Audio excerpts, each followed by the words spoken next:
distintas proveniencias laborales, de formación y demás que vamos teniendo, y también por los conflictos en los que vamos participando, y que aparece como recurrentemente el tema de bueno, ¿qué pasa con la cuestión energética, ¿no?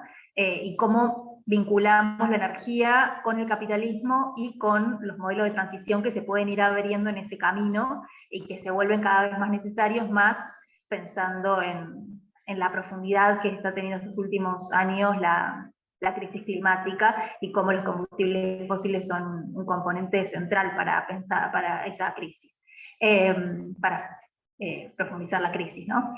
Entre esas cuestiones, bueno, pensar cómo funciona la energía hoy era uno de los ejes, de los objetivos de este encuentro. Esta formación va a estar dividida en 2 encuentros, primero decir eso. Este es el primero, el segundo va a ser el 15 de diciembre. La idea es, entre los 2 encuentros, poder pensar entender la energía como un sistema, y bueno, cuáles son los componentes de debate actuales en relación a la matriz energética, haciendo foco especialmente en Argentina y en Latinoamérica, y también empezar a delinear el contorno de la coyuntura, y de cómo se llega hacia energías extremas como esquema de abastecimiento energético en esta etapa del capitalismo.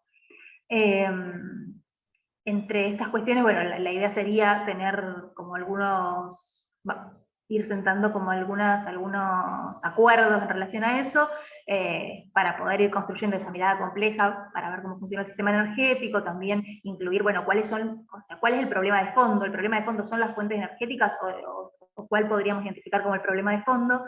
Y cómo aparece ahí también la conflictividad socioambiental, de manera táctica, para intervenir en nuevos mecanismos de desarrollo para pensar esquemas de transición, ¿no?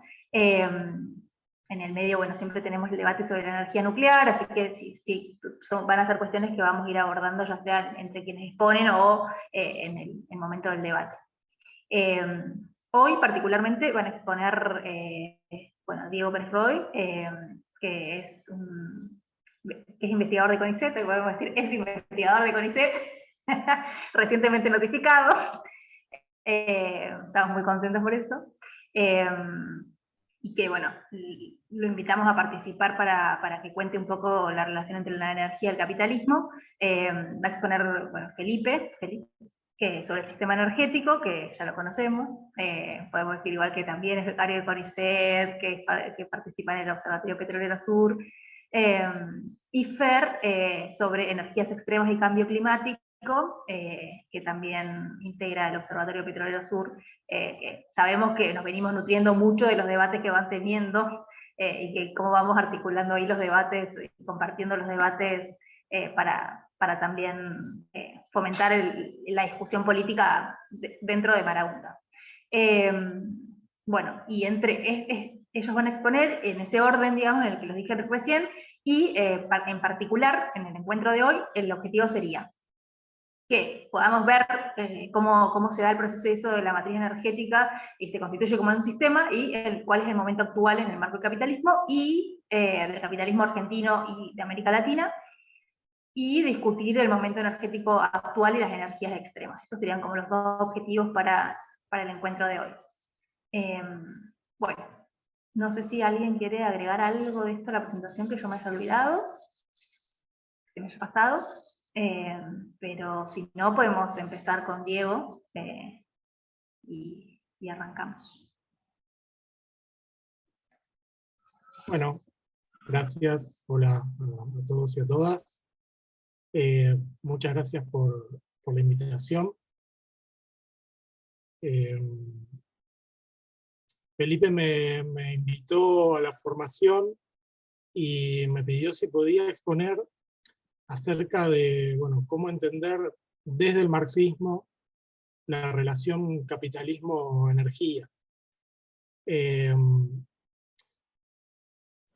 está de más decir que es un tema amplísimo, que es muy polémico en muchas de sus aristas, y al cual en realidad podríamos dedicarle un seminario.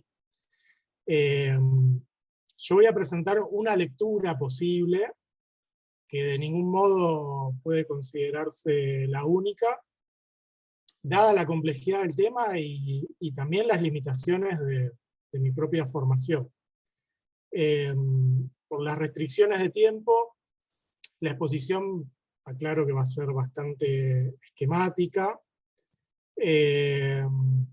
y bueno, a partir de un entendimiento inicial de la relación capitalismo-energía, voy a plantear dos derivaciones que me parecen importantes desde el punto de vista político. Voy a compartir pantalla.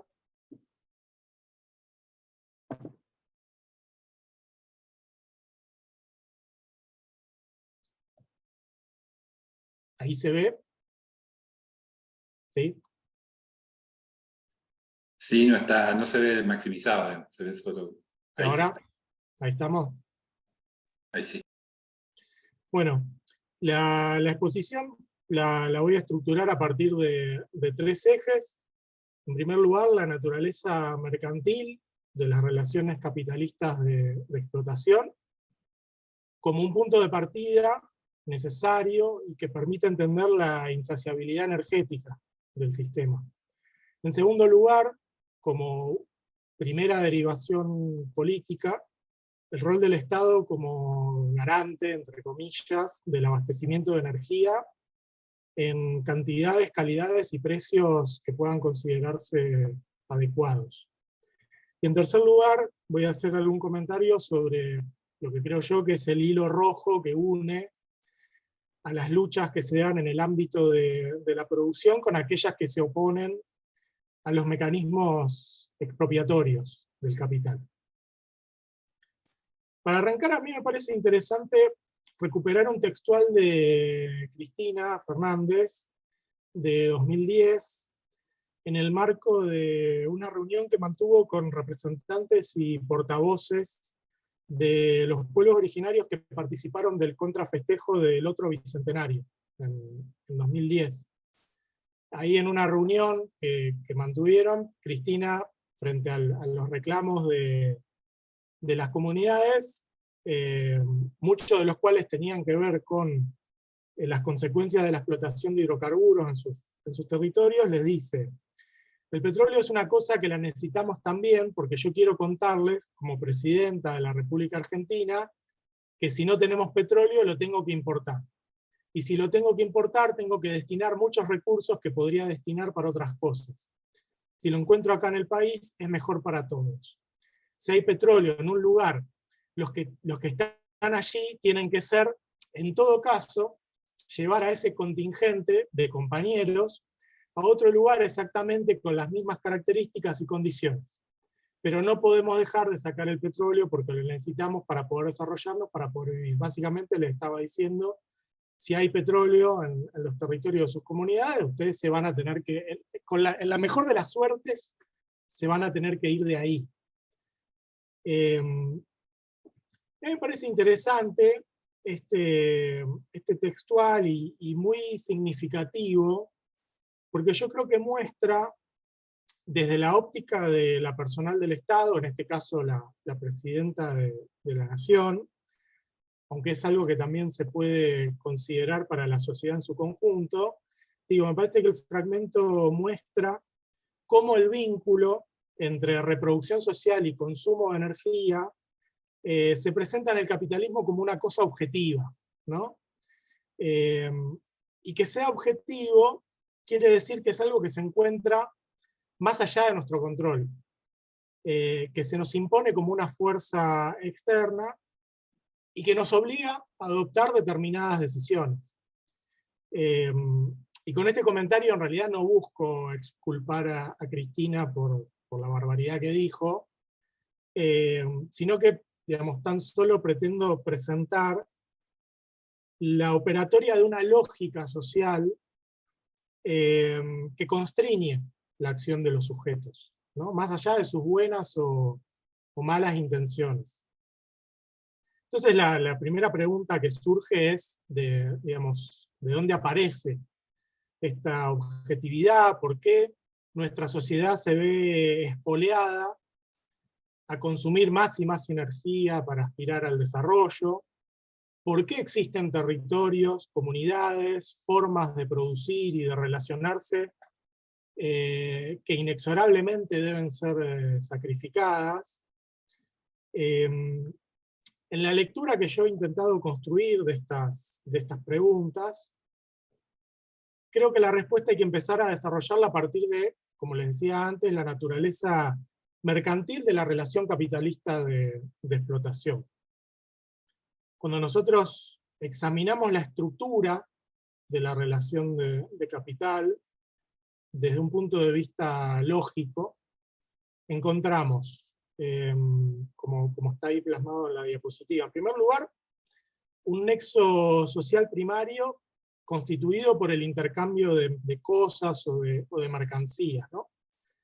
Es decir, nuestra reproducción como sociedad adopta una forma cosificada o fetichista que hace que entre nosotros y nosotras nos relacionemos a través de las cosas. Y esto es algo que ocurre una vez que se generaliza la separación entre productores directos y medios de producción y subsistencia, ¿no? Este proceso histórico nos deja con una división fundamental, ¿no? Capitalistas, que son dueños privados absolutos de los medios de producción, y una fuerza de trabajo libre, entre comillas, ¿sí? Desposeída de esos medios de producción y subsistencia, pero a la vez liberada de toda atadura política, religiosa, inmediata respecto de la clase dominante. Y esta es una diferencia esencial respecto de modos de producción anteriores, ¿no? La fuerza de trabajo en el capitalismo se presenta como una mercancía más. Luego encontramos que esta relación social de explotación se encuentra atomizada, a su vez, en múltiples comandos privados, ¿no? Es decir, cada capitalista explota a su fuerza de trabajo, a sus obreros, y el éxito en este terreno depende de su supervivencia en el mercado, ¿no? Donde compite con otros capitalistas. Siguiendo con esta sucesión de momentos, digamos, también es una relación de explotación desarmada, ¿no? El capitalista está divorciado de los medios de coerción física, que son parte del momento político de la relación de capital. Y por último, y como resultado de esta configuración estructural, es una sociedad que tiende a continuos desajustes, desequilibrios, desproporciones, y en este sentido es una relación sometida a crisis recurrentes. Entonces, el despliegue y el movimiento de estos aspectos estructurales de la relación capitalista da lugar a tres tendencias que a mí me parecen fundamentales para poder entender el vínculo de nuestra sociedad con la energía. En primer lugar, la producción tiende a una maquinización o a una automatización siempre creciente. Y acá podemos distinguir dos aspectos también, ¿no? En primer lugar, en la trama más profunda de esta relación, aparece el disciplinamiento tecnológico que permite expropiar al obrero o a la obrera de sus destrezas y de sus capacidades de comando sobre el proceso de trabajo, ¿no? Este es el modo en el cual el capitalista, que como decíamos está separado de los medios de coerción física, puede responder a la insubordinación obrera en el ámbito inmediato de la producción. Cuando Marx trabaja el problema de la maquinización y la energía en el capital, especialmente en el capítulo 13, Maquinaria y Gran Industria, en un momento afirma: el capital proclama y maneja abierta y tendencialmente a la maquinaria como potencia hostil al obrero, la misma se convierte en el arma más poderosa para reprimir las periódicas revueltas obreras, las strikes, etcétera, dirigidas contra la autocracia del capital.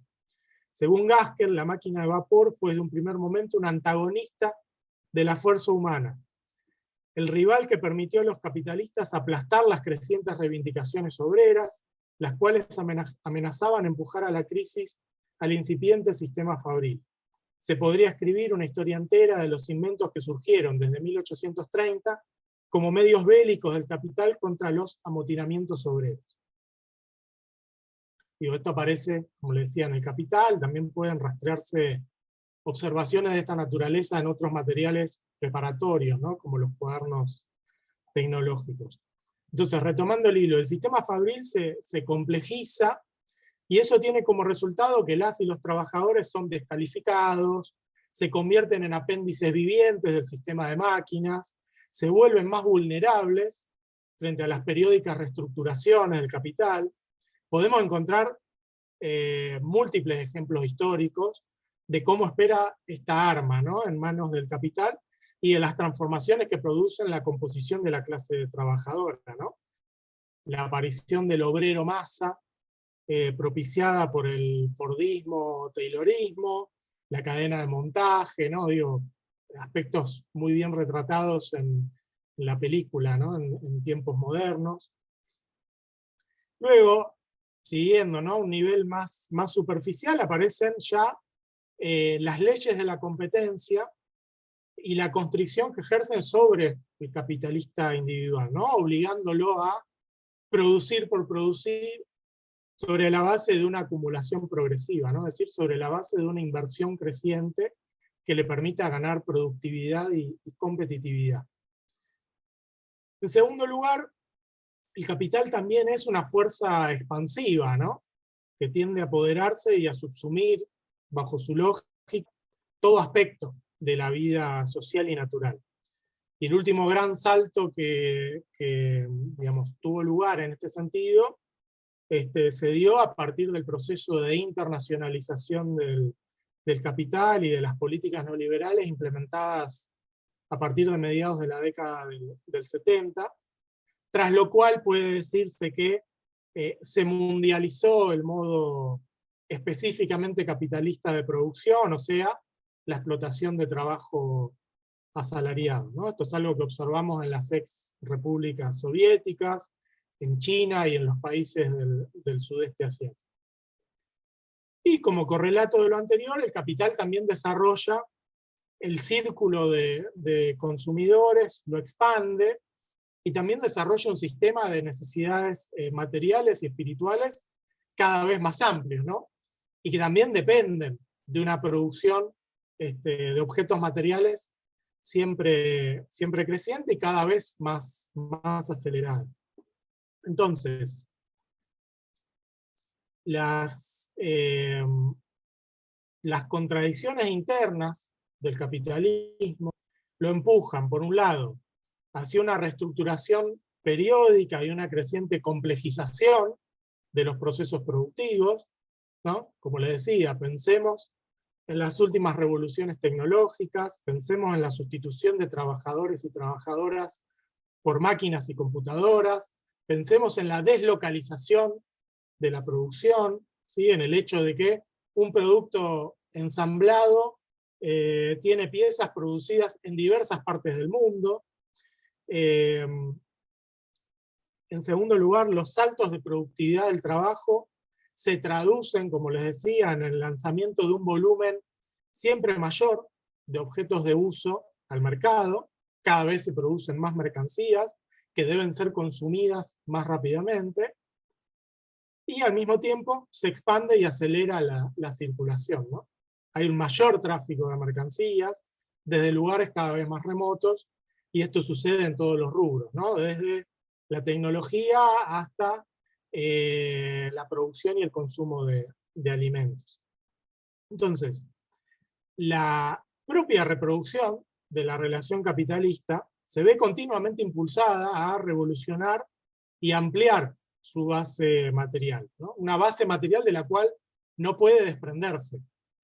El proceso de trabajo en el capitalismo es un proceso creador de valor, pero también es un proceso de trabajo concreto, ¿no? Que crea objetos de uso concretos, ¿no? El valor se objetiva en las cosas, en cada ciclo tienen que poder sustituirse o reponerse todas las condiciones que hacen posible la vida, ¿no?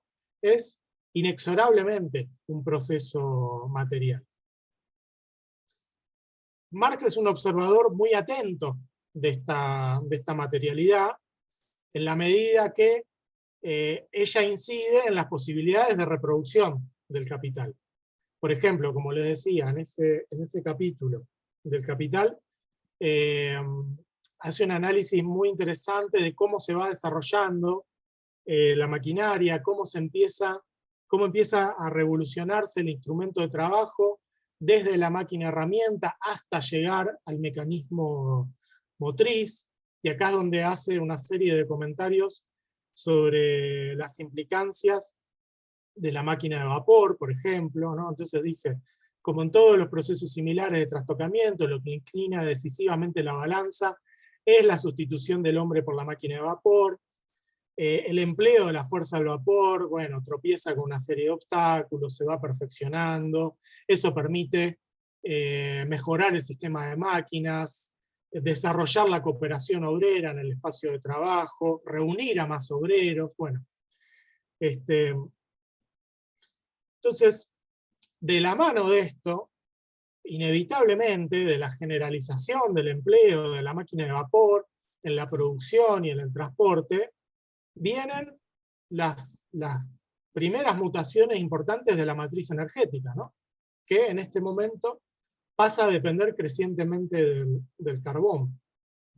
Y posteriormente uno también puede pensar, ¿no?, en otras revoluciones tecnológicas del siglo XX, por ejemplo, la invención del motor de combustión interna, la electrificación, y cómo estas transformaciones también empujan a la incorporación de otras fuentes fósiles, ¿no?, de alta densidad energética, como el petróleo y el gas, que hoy son las que, junto con el carbón, sostienen de manera directa e indirecta la producción y la circulación de mercancías, así como el consumo de energía en los hogares, los comercios y demás. Entonces, yo creo que lo más importante que hay que retener en este punto es que estas transformaciones tecnológicas de la producción y del sistema energético de ninguna manera son neutrales, ¿no?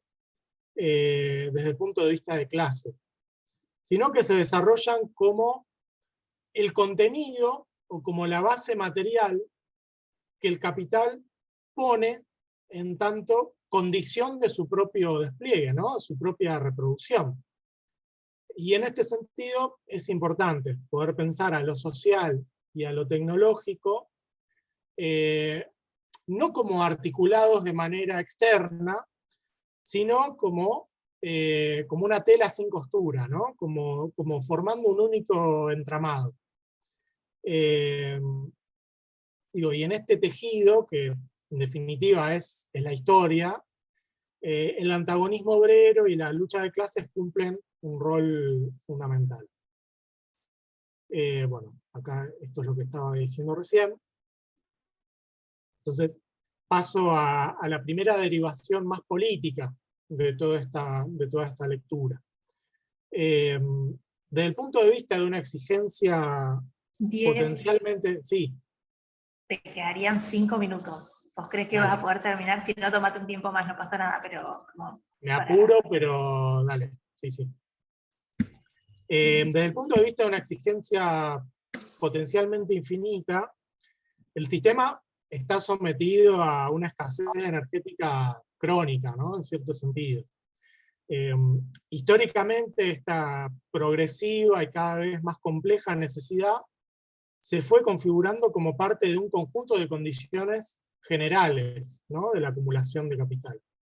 Como decíamos, la reproducción social requiere un abastecimiento de energía en cantidades, calidades y precios adecuados que no puede ser asegurado por la mera acción de estos capitales individuales que se encuentran entre sí en una relación de competencia.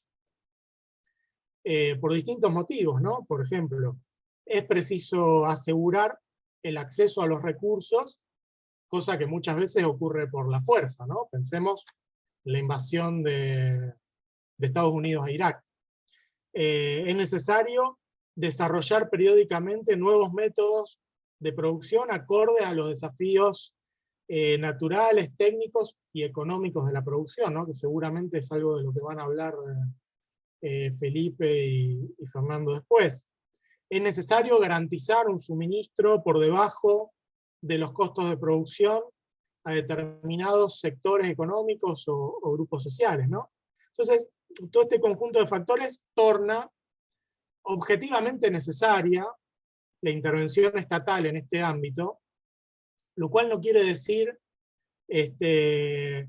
que predetermine de antemano sus objetivos específicos o que garantice de antemano el éxito de la intervención del Estado, ¿no? En la búsqueda de esta garantía del abastecimiento energético. Ya que todo esto depende de, a su vez, múltiples factores históricos, ¿no? La difusión social del valor en el tejido de nuestra sociedad y las mutaciones del capital, depende del grado de desarrollo de las fuerzas productivas, de los conflictos interestatales o de los modos de aseguramiento de la dominación social, ¿no? Uno puede pensar que el Estado apueste al desarrollo de nuevas fuentes domésticas de energía a través de sus empresas para reducir la dependencia respecto de proveedores extranjeros o para aliviar los resultados del intercambio exterior, de la balanza de pagos, en contextos de crisis fiscal o como respuesta a un déficit de otro tipo de capacidades. También es factible que el Estado propicie el ingreso de capitales privados para asegurar este aprovisionamiento, y esto implica que al mismo tiempo debe garantizar la viabilidad comercial de estas explotaciones.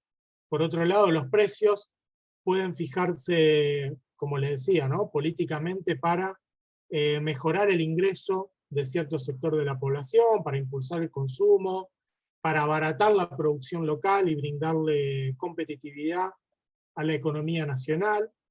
Pero también el Estado puede librar los precios internos de la energía a la acción del valor a escala internacional para aumentar o propiciar o vehiculizar un proceso de disciplinamiento de la sociedad en su conjunto. Digo, la política agrocarburífera puede ser entendida, en definitiva, como un tipo específico de intervención del Estado que busca preservar este prerequisito general, ¿no? De la acumulación.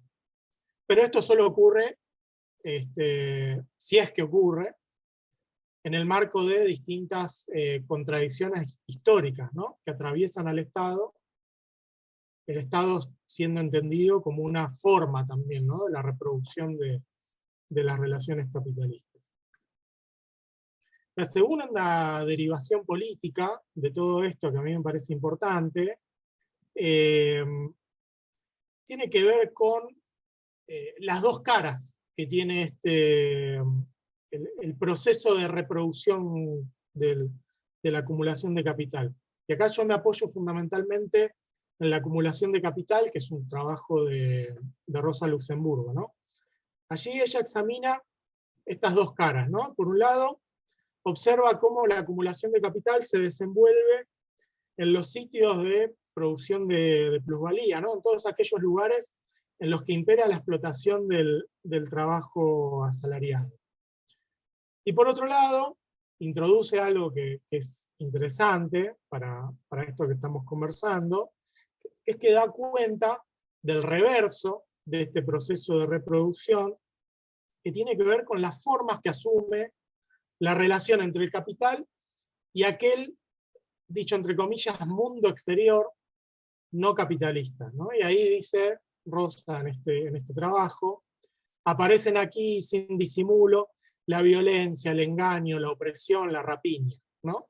Y en otro pasaje dice, en su impulso hacia la apropiación de fuerzas productivas para fines de explotación, que a mí me parece que es un señalamiento muy importante, el capital recorre el mundo entero.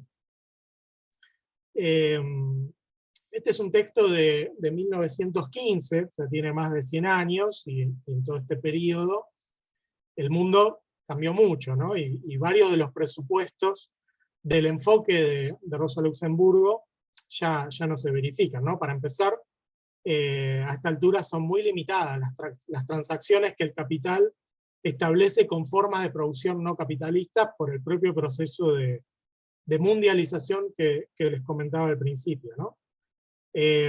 Sin embargo, a mí me parece que esta idea de la acumulación como un proceso bifronte sigue siendo productiva, tanto para el análisis como para la acción política, ¿no? Porque, como le decía, en nuestro caso concreto, podemos observar que mientras que en uno de los polos de este proceso, a partir del cual la política hidrocarburífera o energética del Estado busca garantizar un abastecimiento que sirva como sostén material de la explotación económica, ¿sí? De la producción de valor, en el otro, esa misma política tiende a reproducir formas seculares, ¿no? de despojo.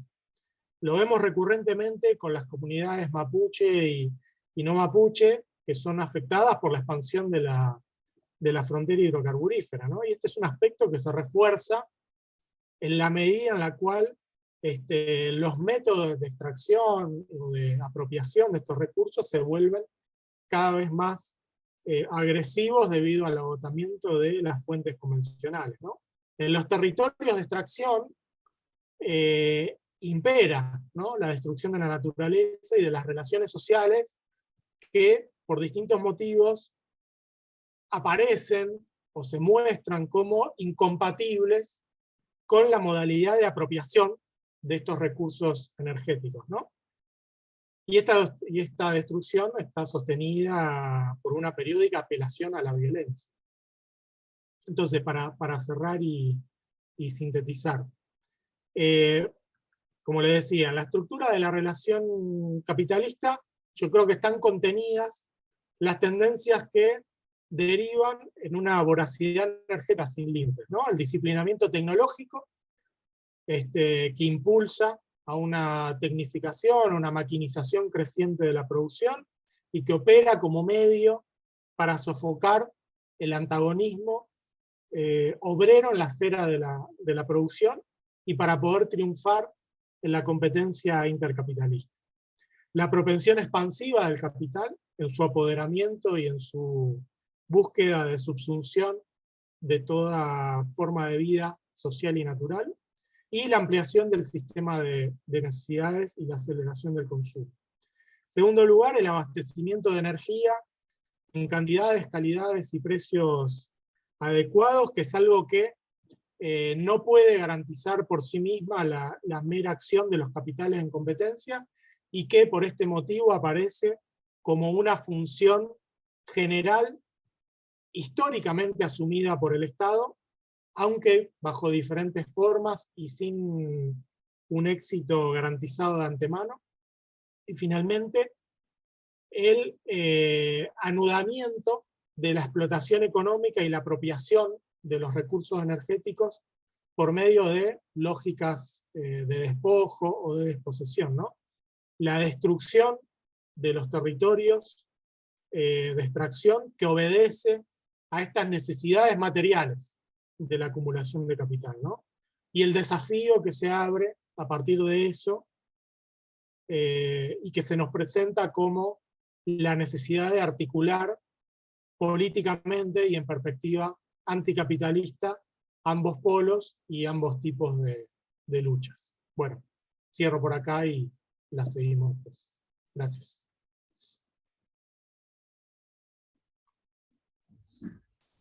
Bueno, gracias, Diego. Bueno, seguimos entonces con las exposiciones. La idea es que si tienen preguntas las pueden ir haciendo en el chat para recuperarlas después, o se las van guardando y al final hacemos como una ronda de preguntas. Bueno, a continuación entonces sigue Feli. ¿Vos tenés presentación también, Feli? Sí, pero puedo presentar ahí directamente. Bueno. Bueno, compas.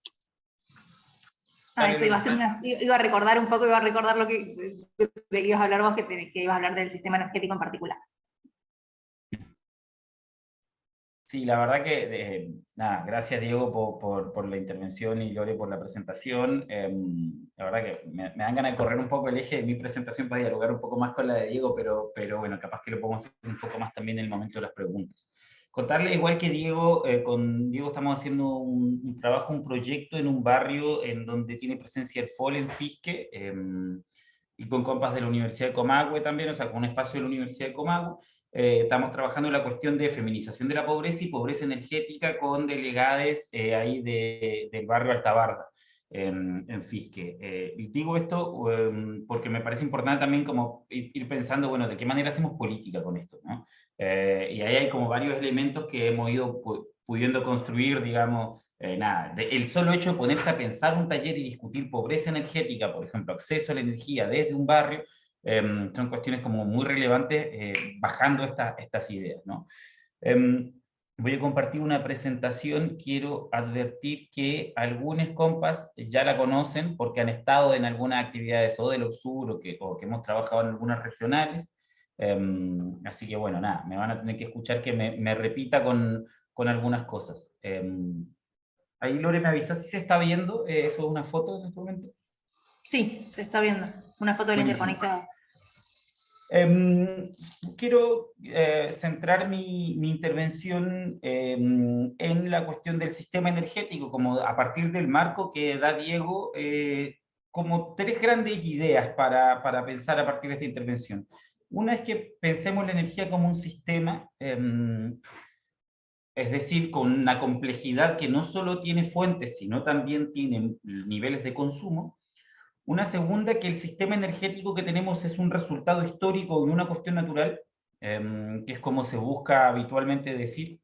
Y otra, que el sistema energético es una forma de relación social.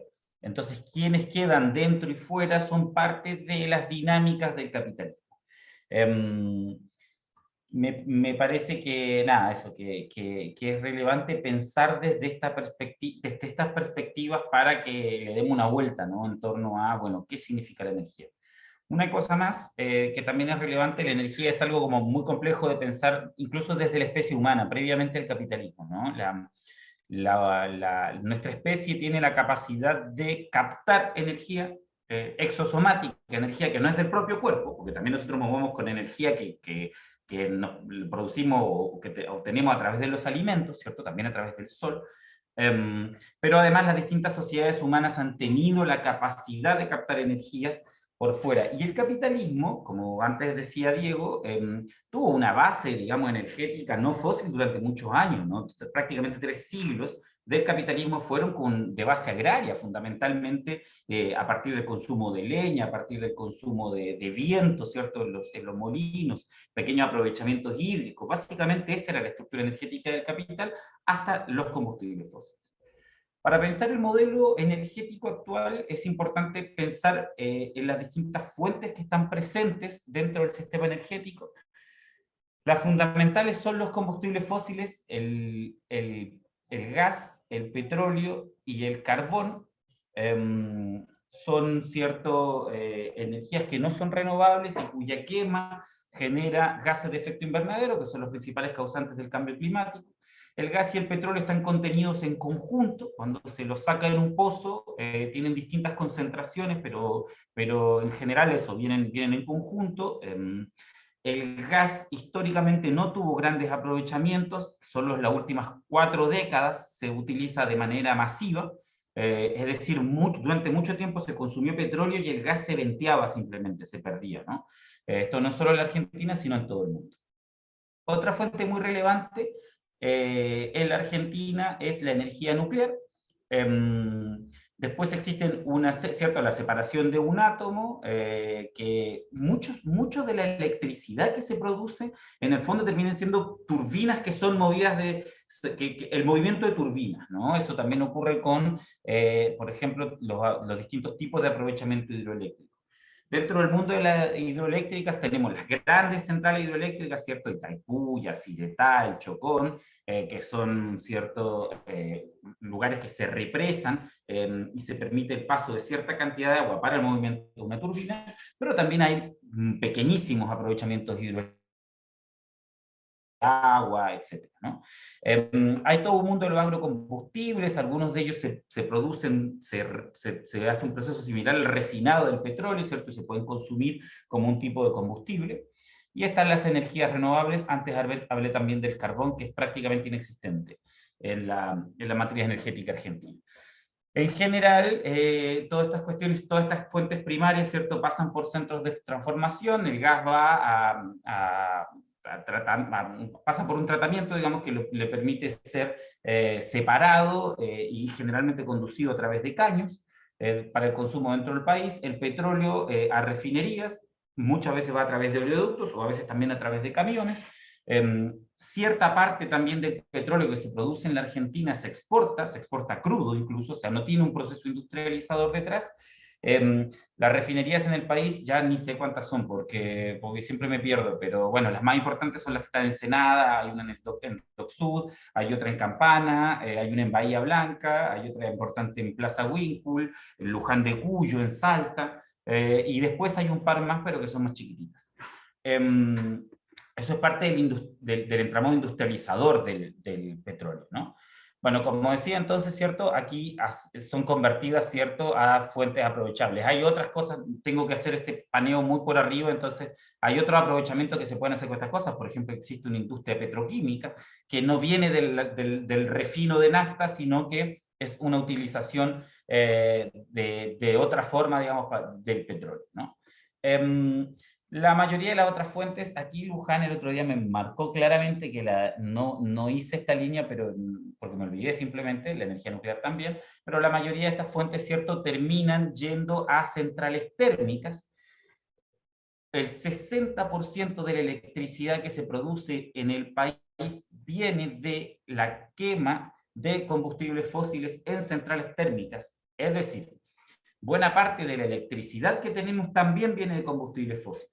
Si uno tiene un auto eléctrico, por ejemplo, nadie tiene un auto eléctrico, ¿no? Pero quien tuviera un auto eléctrico, suponiendo que es más ecológico porque no utiliza combustibles fósiles, lamentablemente un 60% de la carga de ese vehículo eléctrico también va a venir de combustibles fósiles. Tenemos una matriz fuertemente fosilizada. Después de eso, a partir de esas centrales térmicas, hay más o menos 300 centrales térmicas en el país, ¿no? En torno a cualquier ciudad importante van a encontrar una central térmica. Eso va a torres de alta tensión, en la ruta se suelen ver esas torres de alta tensión, ¿cierto? Acaso muy icónica, digamos, porque salen varias líneas de alta tensión acá en Neuquén, pero a lo largo de todo el país uno va a encontrar, cuando uno va por Entre Ríos, por ejemplo, cuando uno hace la ruta hacia el norte por Entre Ríos, va a ir todo el tiempo del lado de las líneas que vienen de Yacyretá y Salto Grande. Y después están los sectores de consumo. El principal sector de consumo en el país es el transporte. Ya voy a referirme un poquito más a eso. El segundo es el residencial. Tienen distintos tipos de consumo. A los hogares llega fundamentalmente luz, también gas, pero no a todos, ¿cierto? Más o menos la mitad de los hogares del país no tienen gas. Los vehículos en su mayoría consumen nafta. Algunos son eléctricos, pero muy poco, ese tipo de combustibles. La industria también consume gas de manera directa y eléctrica, y después vienen sectores de mucho menor consumo. Ese es el sector público, después viene el de maquinaria agrícola, después el no energético, es decir, aprovechamientos no energéticos de cuestiones que podrían ser fuentes energéticas. Muchísimo de esto se pierde, muchísimo, o sea, las torres de tensión, no sé, habría que mirar, no quiero tirarle un número, pero puede ser el 30, 40% que se pierde, el 50%, que me quedan 5 minutos. Bien, espérame, que voy a acelerar esto un cachito. Entonces, bueno, esta era la fuente energética. ¿Qué es lo que aquí quería mostrarles un poquito de la estructura energética, ¿cierto? Me interesa mostrarles esto, que son las centrales de transformación, que bajan la tensión de alta, la que va por el país, digamos. Esto es lo que suele bajar a las ciudades, hay muchas de estos lugares de las ciudades, ¿cierto? Eso baja a media tensión, que es la que recorre los barrios. Y a partir de ahí llegan a nuestras casas en baja tensión a partir de unas cajitas que suelen verse en algunas esquinas, ¿no? Cada 2, 3, una manzana van a encontrar esas cajas, digamos, que baja la tensión a baja. En la estructura energética mundial tiene un marcado componente, esta es la matriz energética, un marcado componente de combustibles fósiles, ¿cierto? El carbón, gas y petróleo. La latinoamericana está menos marcada por el carbón, sin embargo tiene mucha importancia, ¿cierto? De todos modos el petróleo y el gas. La hidroeléctrica es una característica fundamental de América Latina, no en Argentina, pero sí en otros países, como por ejemplo Brasil. Sin embargo, evidentemente Latinoamérica representa una parte muy chiquita del consumo a nivel mundial, no solo el 6%. Hay grandes desigualdades de consumo entre los países centrales y los países periféricos. Sin embargo, dentro de la periferia capitalista hay países que tienen altos consumos, como por ejemplo, no sé, si uno mira ahí esa tabla, tanto Argentina como Chile están por sobre o en torno al promedio mundial, ¿no? E incluso, obviamente, esas desigualdades uno las ve al interior de los países, ¿cierto? El consumo energético de las grandes ciudades es muchísimo más alto en Argentina por persona, ¿no? Que el que ocurre en las provincias del interior. La estructura energética entonces argentina marca que tenemos un 52% de consumo de gas, un 32% de petróleo y el resto de las fuentes son completamente marginales respecto de las dos anteriores. Esto es una característica muy propia del sistema energético que tenemos acá. Si uno mira en otros países, ¿cierto?, se va a encontrar con unas diferencias muy importantes. Por ejemplo, Brasil tiene solamente un 12% de consumo de gas, cuando nosotros tenemos un 52%. Esto obviamente que tiene un vínculo fuerte con la disponibilidad energética de cada uno de los países, pero también es el resultado de un proceso histórico de cómo se ha construido la matriz energética. Esta es la parte de los consumos, que esto me parece súper relevante de marcarlo, porque cuando se quiere hablar de políticas energéticas, muchas veces se centra toda la cuestión en las fuentes, incluso los consumos individuales, digamos, los consumos residenciales, y no se marcan elementos como estos, ¿no? El transporte es el sector de mayor consumo en el país, y eso tiene que ver con un consumo absolutamente ineficiente, con una distribución de todo de forma muy ineficiente, y muy vinculado a la inexistencia del tren, ¿no? Es decir, discutir el tren, discutir el otro modo de transporte, y ojo también discutir la movilidad, ¿no? De qué manera se mueve la mercancía al interior del país y hacia afuera, me parece que es una cuestión como relevante. Hace poquito se viralizó bastante, creo que por Facebook, una imagen de unas peras, parece que eran unas peras o unos duraznos, que eran producidos en la Argentina, envasados en Tailandia y traídos de vuelta a la Argentina. Bueno, todo eso involucra un montón de movimiento energético. El tercer sector de mayor consumo es la industria. El mayor consumidor individual del país es una represa que se llama Luar, que es una represa, ¿no? Es una cosa, no es de acero, es sí, de aluminio. De aluminio. Una empresa de aluminio. Una empresa de aluminio que está en Puerto Madryn, que consume el equivalente a una ciudad a Rosario, vamos a decir, a 1 millón y tanto de habitantes, 1.200.000 habitantes, algo así. Y además, buena parte de su consumo proviene de manera directa de la generación hidroeléctrica en una hidroeléctrica que está en la cordillera, en la ciudad de Futaleufú. Es decir, discutir la hidroeléctrica para la gente de Futaleufú, en el fondo es discutir al lugar que está en Puerto Madryn, ¿no? Y ahí se ve muy claramente no solo el problema de qué tipo de fuente energética se está haciendo, en este caso hidroeléctrica, sino también para qué. Entonces, me parece que esas son las dos puntas importantes para marcar. Última cosa que muestro. Esta es la evolución de la matriz energética durante los últimos 50 años. ¿Qué nos muestra? Una matriz que creció, acá hay varios gráficos, pero que se entienda. La matriz, o sea, esto que estamos viendo en 100, creció 3 veces desde el 70 hasta el 2019, ¿no? Lo que es muy marcado es que tenemos una base de en torno al 90% en la matriz energética a lo largo de los últimos 50 años, pero con una transición energética hacia el gas muy marcada a partir de finales de la década del 70. Todas las otras fuentes son marginales respecto de estas, aun cuando tengan relevancia, ¿no? La hidroeléctrica y la nuclear tienen relevancia, sin embargo, en comparación con el gas y el petróleo, son muy secundarios. No, espera, que esto no lo quería mostrar. Solo esta última imagen. Bueno, nada, podemos hacer una historización en algún momento, digamos, en otra instancia, de cómo llegamos a ese modelo energético. Pero una última imagen que quería mostrar es estos gráficos que muestran la evolución del PBI mundial y de la producción del petróleo, que son bastante convergentes, digamos, ¿no? En sus picos y en sus valles. Es decir, cualquier forma, cualquier modelo de acumulación capitalista tiene directa relación con la base de la disponibilidad energética existente con la base de disponibilidad del petróleo. Entonces, me parece que como resumen, como 3 puntos que me parece que es relevante traer a esta instancia. Una es volver sobre esta idea del sistema. Entonces eso significa que para pensar el modelo energético, esto no es solamente un problema de fuentes energéticas. Sin embargo, las fuentes energéticas y la disputa por cómo se produce la energía es un elemento súper politizador hoy en día. Y esto lo podemos sacar incluso de la cuestión meramente energética y llevarlo también al extractivismo en general. Entonces, la posición, la forma en que discutimos las luchas en torno a las fuentes energéticas, por ejemplo, el hidrógeno verde, ¿no? El hidrógeno verde podemos discutirlo si técnicamente no nos gusta tanto o nos gusta. Sin embargo, hay una lucha muy fuerte, por ejemplo, en la provincia de Río Negro, contra el hidrógeno verde. Entonces ahí también hay una cuestión como más táctica que discutir en torno a la energía, que me parece que estaría bueno que en estas 2 sesiones, en estos 2 encuentros, podamos pensarlo un poco más.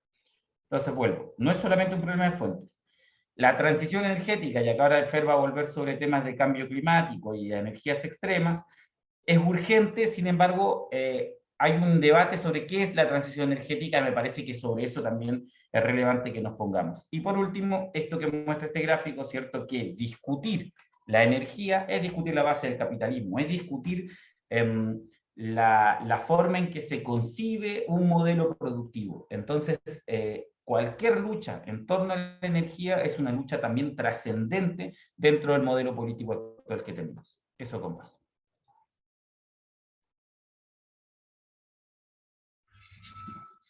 Bueno, gracias, Feli. Bueno, entre estas 2 presentaciones me parece, voy a hacer como una síntesis chiquitita, pero que estuvo muy bueno el repaso que hizo primero Diego de autores clásicos que por ahí leemos en relación a otros temas, y poder hacer el matiz de decir, bueno, ¿qué dice entonces Marx y Rosa Luxemburgo respecto específicamente al desarrollo tecnológico? Está bueno como para poder ir actualizando también aquellas lecturas políticas que vamos haciendo en otras claves. Y me parece que esto se nutre un poco en el debate que plantea Feli, y para poder empezar a discutir también respecto de, bueno, cuál es nuestra táctica, o sea, qué es lo que estamos haciendo en el territorio, pero al mismo tiempo sabiendo cuál es el debate de fondo que nos convoca, digamos, y no desconociendo ese debate de fondo, me parece, en relación a esto de, bueno, cuál es el problema, las fuentes energéticas, o en realidad un problema más de fondo, y que las fuentes energéticas terminan siendo un poco un elemento para politizar, para desarrollar el conflicto, aún sabiendo que eso nos implicaría una solución mucho más grande, ¿no? Encontrar una solución mucho más grande y con otras aristas. Bueno, la idea es que ahora termine de exponer Fer, voy a buscar mi machete. Fer va a hablar sobre energías extremas y cambio climático. Y con eso ya después pasamos a la parte de las preguntas y de los intercambios, que pueda, si surgen algunos comentarios. Dale. Bueno, gracias, Lore. Nada, en principio saludar, me parece que si bien lo organizamos nosotros, está muy bien. No, digo, con Diego, con Feli, con Lore, venimos hace 10 años discutiendo temas, 12 años, cruzándonos en distintos espacios, militando en distintos espacios de articulación. Por ahí con Luz y con Berta un poco menos, pero 7. Y no lo habíamos hecho nunca, digamos. Me parece que nos merecemos estos espacios, que son urgentes, necesarios. Me parece que está muy bien que nos podamos, que son más jóvenes, ¿cierto? No, podamos poner al debate del espacio político. Estamos teniendo algunas cuestiones que hemos creado medio tangencialmente, si bien muy metidos, pero siempre, bueno, no por nada somos todos de Río Negro y Neuquén quienes hablamos ahora, digamos. Y me parece que ayuda un montón, sobre todo, digo, el esfuerzo, que lo que Diego dice ahora medio rápido, en 15 minutos, es 7 años de lectura de Marx y Rosa Luxemburgo y vuelta de cómo entender el Estado y la derivación y qué sé yo. Por ahí lo nuestro con Feli un poco más humilde, pero digo, me parece que está muy bien intentar que podamos poner en debate esto, porque lo venimos diciendo, quizás no les convencemos demasiado, me parece que es una apuesta interesante y saludo que lo podamos hacer. Lo mío va a ser más chiquito y quizás más polémico, o tendiente nada más de actualidad más que polémico. No sé, ¿se ve ahí? ¿Se Sí, llega a ver el power? O allá. Allá por 1849, si no me equivoco, se hace el primer pozo de petróleo, el antecedente a los pozos de petróleo que se conocen hoy, y se perfora a 21 metros. O sea, el primer pozo de petróleo se obtiene haciendo un pozo de agua, digamos. Y a partir de ahí, bueno, las perforaciones van aumentando en calidad y en profundidad, pero se van complejizando cada vez más y van permitiendo hacer el traspaso de lo que en aquel momento era más importante, que era de las fuentes, digamos, hídricas, de movimiento de las cosas de las máquinas, al carbón, que ese proceso estaba en ciernes, ahí se estaba dando, que posteriormente se va a ir dando medio del carbón al petróleo. Este abastecimiento mediante extracción petrolera por pozos se va a ir complejizando.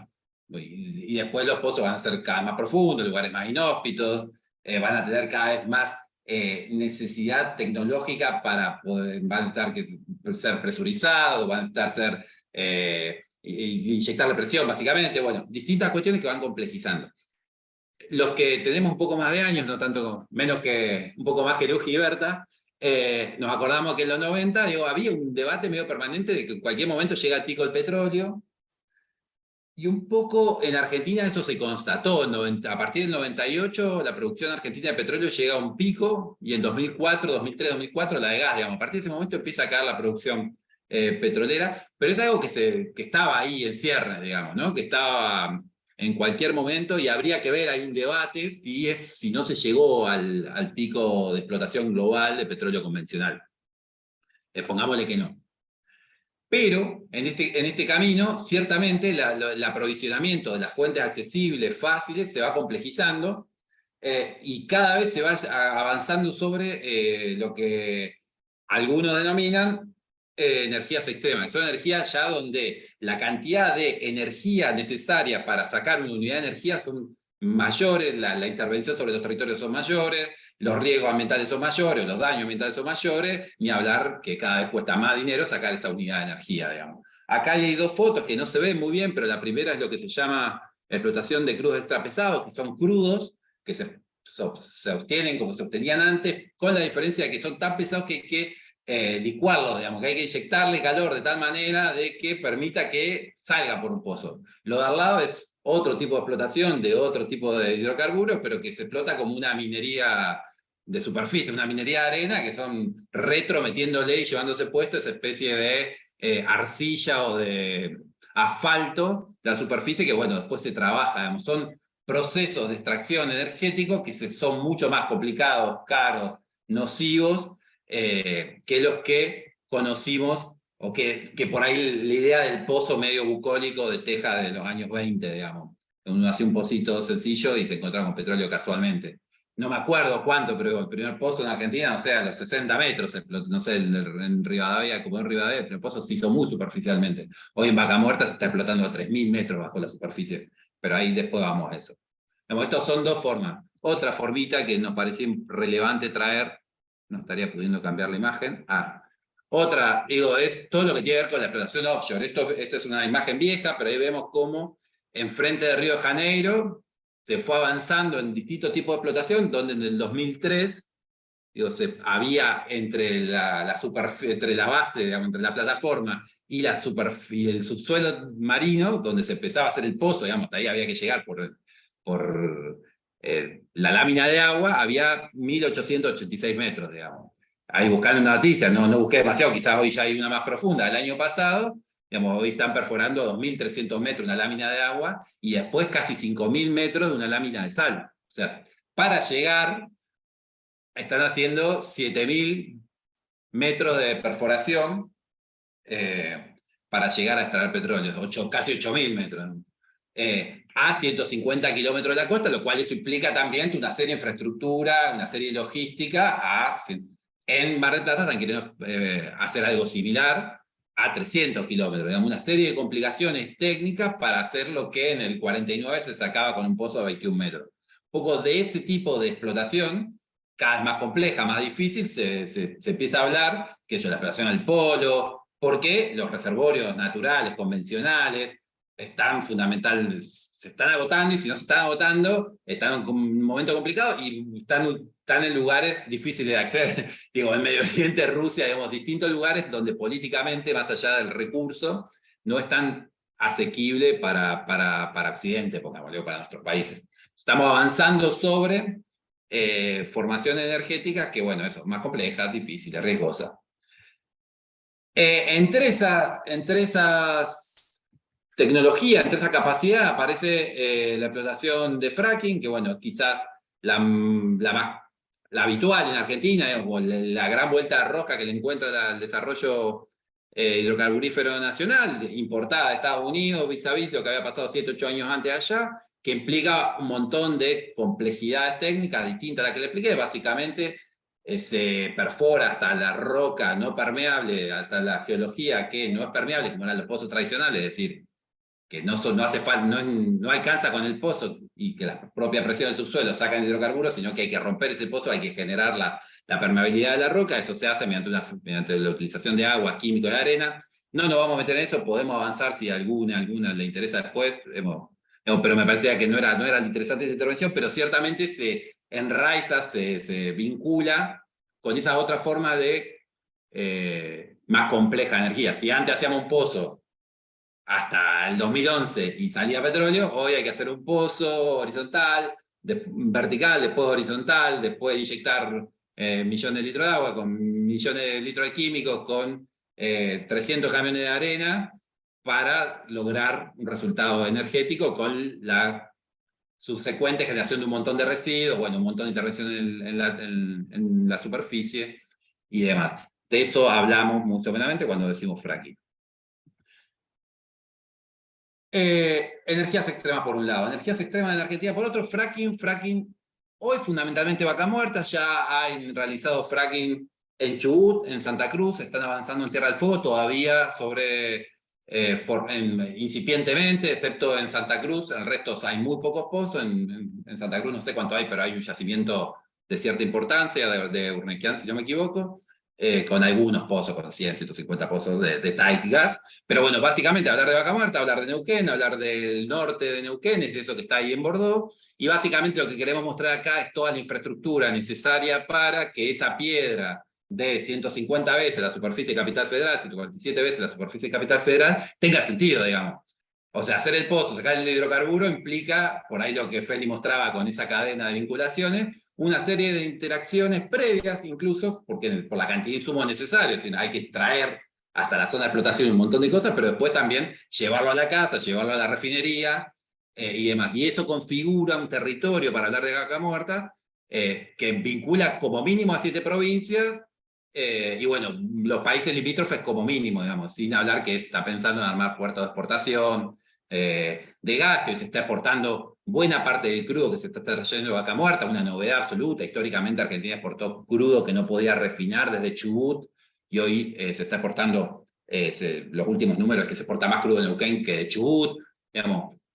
No solo las 7 provincias argentinas, sino además una serie de relaciones internacionales, globales, atadas también a los insumos y a la ubicación de las corporaciones y las empresas, como tienen armado su estructura corporativa en paraísos o cuevas fiscales, digamos, donde arman sus mamushkas corporativas para no pagar impuestos, para estar eximidas de juicios y demás.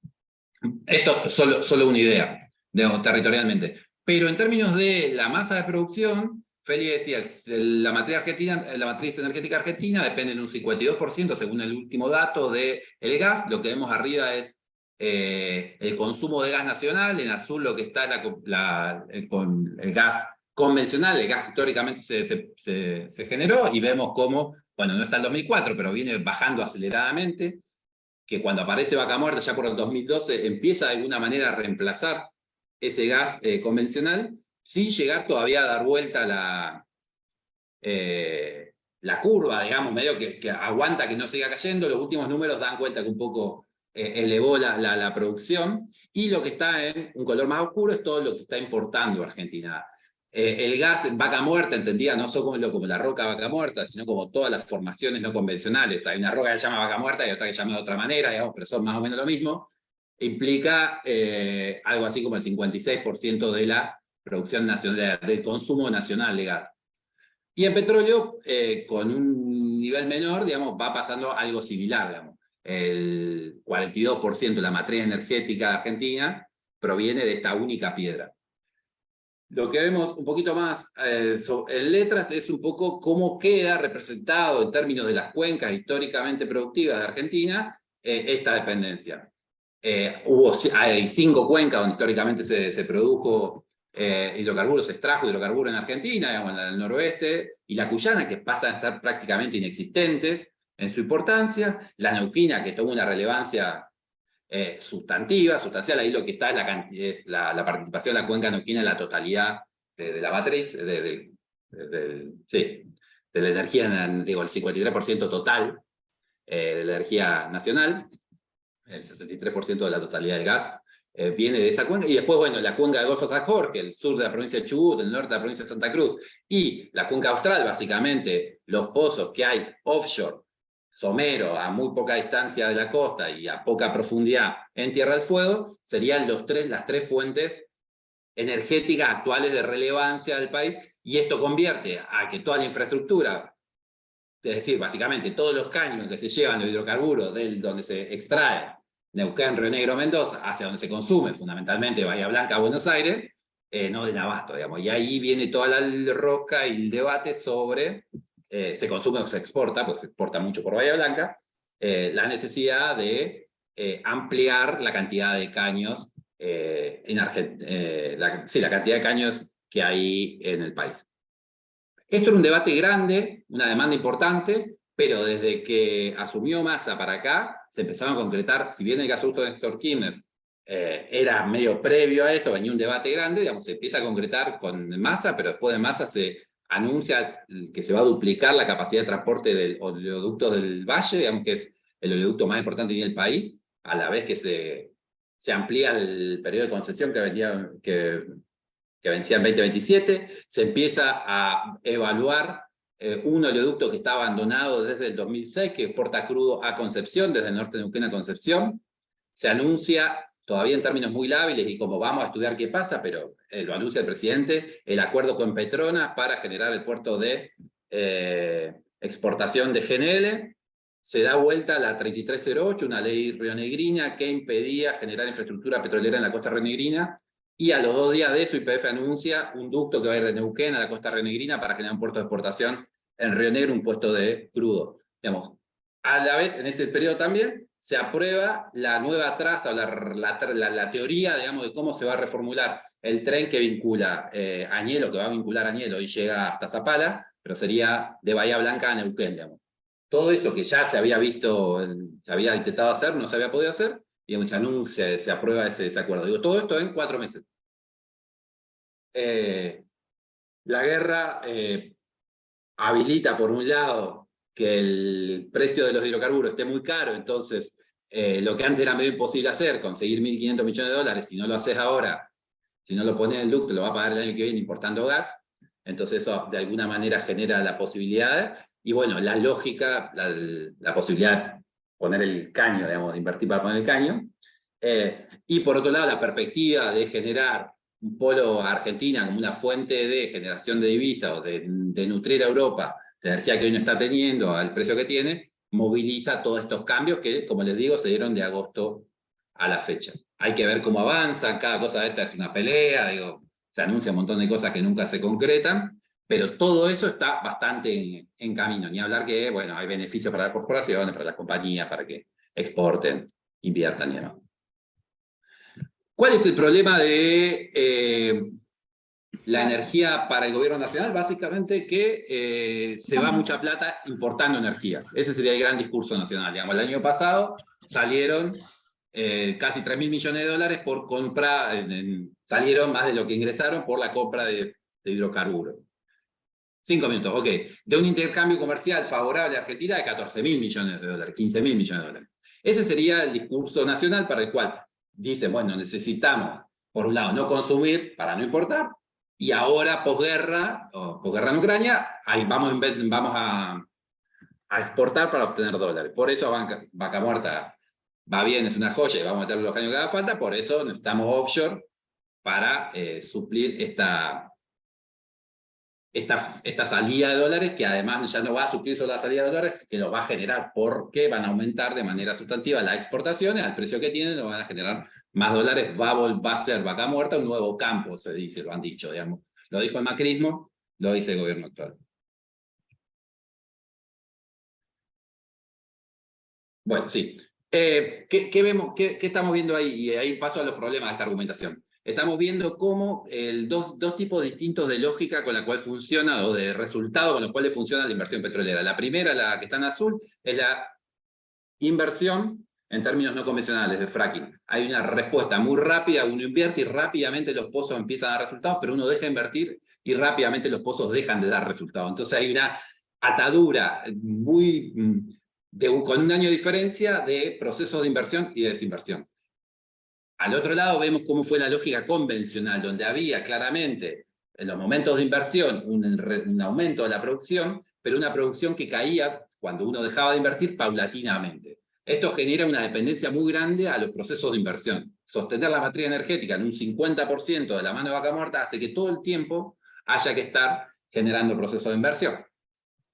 ¿Qué implica esto en la lógica de Argentina necesita dólar? Bueno, esto no lo vamos a ver.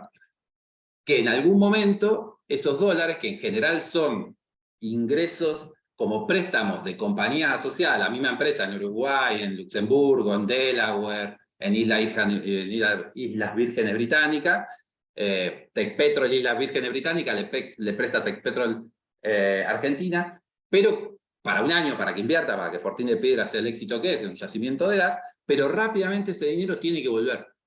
Ahí lo que estamos viendo como a partir del 2018, o la balanza positiva de ingreso de dólares, estos son los dólares que entran versus los dólares que salen financieramente del sector petrolero, que fue positivo durante el macrismo, rápidamente se revierte y empieza a ser negativo y sigue siendo negativo hoy. O sea que los dólares que entraron como inversión, los anuncios, los grandes anuncios festejados por muchos, rápidamente revierte. Entonces, esta lógica donde, por un lado, en términos de mercancía, el gas que entra versus el gas que sale, podemos dar cuenta de ese número, no tiene para nada en cuenta toda esta lógica financiera.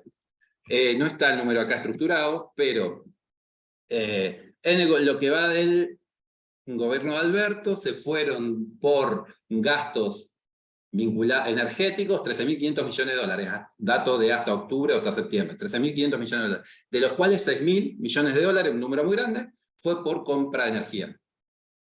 Ahora, 7.500 millones de dólares se fueron por pago de deuda, por pago de servicios, por pago de patentes, por pago de intereses, digamos.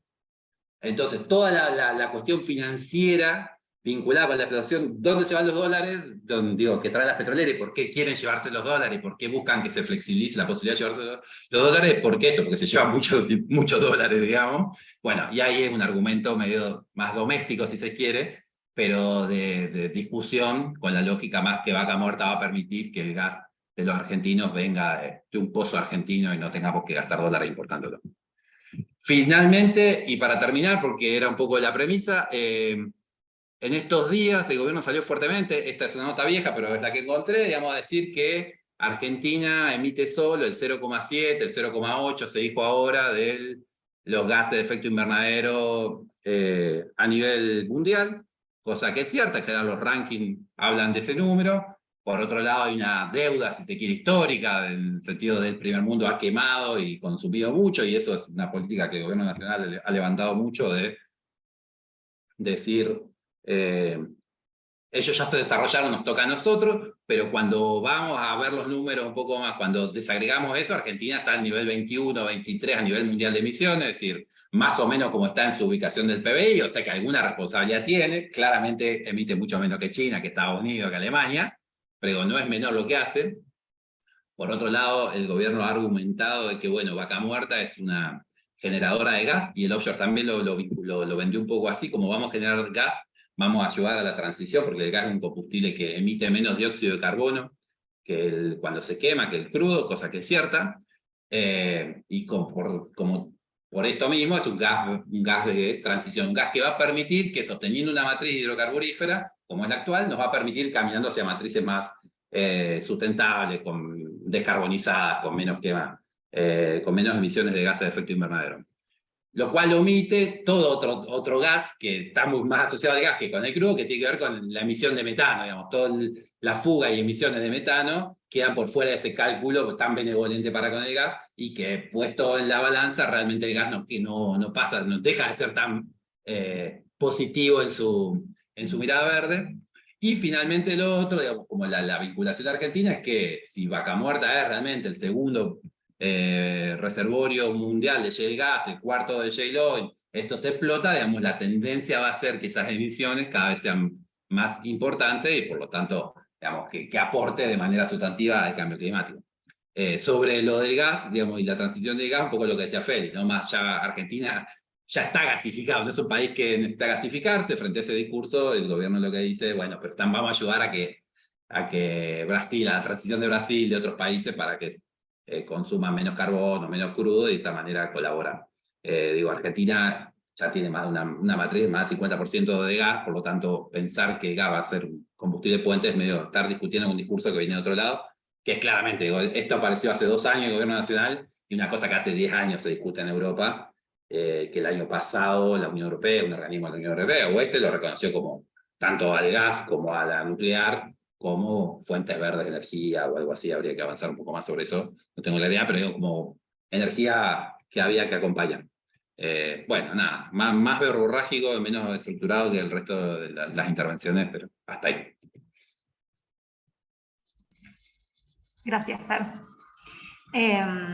Igual está bueno porque pensar en lo económico, también en cómo aparece ahí la cuestión de todo el debate con el tema de dólares, y cómo se da un debate que en Argentina es cierto que no se está dando de manera desarticulada, ¿no? Que en general no solemos pensar los hidrocarburos como separados entre gas y petróleo, y que eso empezó a pasar recién a partir de que empieza a pensar el gas como algo alternativo de alguna manera en otros lugares del mundo. Por lo menos de las resistencias.